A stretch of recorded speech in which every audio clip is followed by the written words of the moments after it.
মন না চাইলেও অনেক সময় অনেক কাজ মনের বিরুদ্ধে গিয়ে করে নিতে হয়। কি আর করা, যে এই যে আজকে অনেকগুলো কাজ করেছি যেগুলো একদমই করতে ইচ্ছা করছিল না, তারপরও সংসারের সবার ভালোর কথা চিন্তা করে নিতে হলো।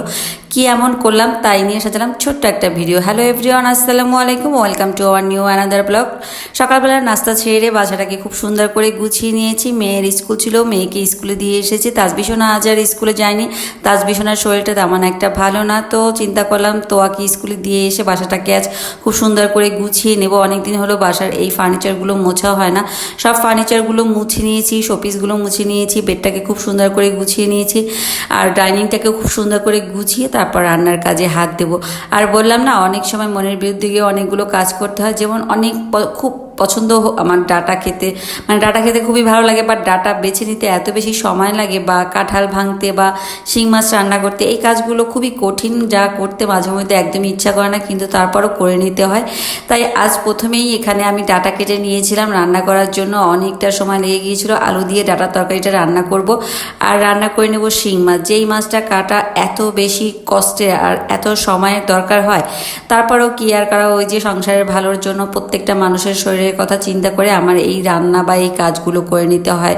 তো শিং মাছগুলোকে প্রথমে ভিজিয়ে রেখেছিলাম, মানে ডিফ্রোস্ট করে নিয়েছি। এবার মাছটা প্রথমে কেটে নিয়েছি, এরপর মাছটাকে আমি তারের মাজনি দিয়ে খুব সুন্দর করে পরিষ্কার করে নিয়েছি। এখনও ভালোভাবে পরিষ্কার করা হয়নি, তার আগে এভাবে আমি কেটে নিই। মানে চামড়ার পাশে যে একটা থাকে সেটাকে কেটে ফেলে দিই, মাথাটাকেও ফেলে দিই। তারপরে আমি খুব সুন্দর করে লবণ দিয়ে ধুয়ে নিই কয়েকবার করে, এতে করে দেখা যায় মাছে থেকে একটা গন্ধ আসে, সেটা চলে যায়।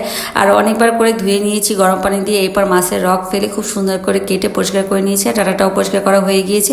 এবার রান্না করার পালা, দুই চুলাতেই রান্নাটা বসিয়ে দিলাম। এক পাশে ডাটা তরকারিটা রান্না করে নেবো, আর এক পাশে শিং মাছটা রান্না করে নেবো। তো শিং মাছের জন্য মশলাটা কষিয়ে নিয়েছিলাম, আর এদিকে চিংড়ি মাছ দিয়ে ডাটা তরকারিটা রান্না করবো। তো মশলাটা কষানো হয়ে গিয়েছে, ডাটাগুলো দিয়ে দিলাম, সাথে কিছু আলু দিয়ে দিয়েছি। যেহেতু ডাটাটা কাটার পরে অনেকটা কম হয়ে গিয়েছে, তাই চিন্তা করলাম একটু আলু দিয়ে, এতে করে একটু মানে বেশি হবে। তো পাশের চুলাতে দিয়ে দিলাম কষানোর পরে। এরপরে এদিকে আবার আমি শিং মাছটাও কষিয়ে রান্না করে নিয়েছিলাম, আজ আর ভেজে নিলাম না, কষিয়ে রান্না করে নেব। তো খুব সুন্দর করে কষিয়ে নিয়েছি। এবার পর্যাপ্ত পরিমাণ ঝোল দিয়ে দিলাম, একদম ভুনা ভুনা করে রান্না করে নেব। আর রান্না শেষে এখানে আমি একটু জিরার গুঁড়া দিয়ে দিলাম, ভাজা জিরার গুঁড়া, এতে করে ফ্লেভারটা অনেক বেশি সুন্দর আসবে আর খেতেও অনেক বেশি মজার হবে। তো এই তো মাছটা রান্না করা হয়ে গিয়েছে। মাছটা কিন্তু দেখতে মাশাআল্লাহ অনেক সুন্দর হয়েছে, আর খেতেও অনেক বেশি মজার হয়েছিল।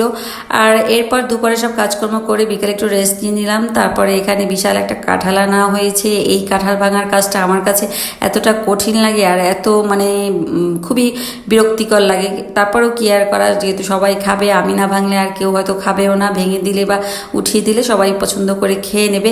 তো এই তো কাঁঠালটা ভেঙে সবাই মিলে খেয়ে নিলাম। তো আজকের ভিডিওটা এই পর্যন্ত। সবাই ভালো থাকবেন, আমাদের জন্য দোয়া করবেন। আপনাদের জন্য রইল দোয়া ও ভালোবাসা। আল্লাহ হাফেজ।